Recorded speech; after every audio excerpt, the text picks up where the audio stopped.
Argi nekeista, kad šiandien yra rytojus, dėl kurio tu jaudinaisi vakar. Ir žinai ką, rytojus niekada neateina, nes tu atsibundi ir vėl šiandieną. Vadinasi, vienintelė diena, kada tu gali kažką pakeisti ir yra šiandieną. Tu negali pakeisti vakar, tu negali pakeisti rytojaus. Tu gali tik šiandien kažką daryti, kad sukurtum tą geresnį rytojų. Nėra prasmės jaudintis, nėra prasmės nervintis. Kas bus, jeigu bus.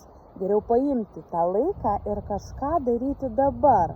Prasmingo. Imtis, kad ir pačių mažiausių veiksmų, kad pradėtum investuoti į tą rytojų, kurio tu nori.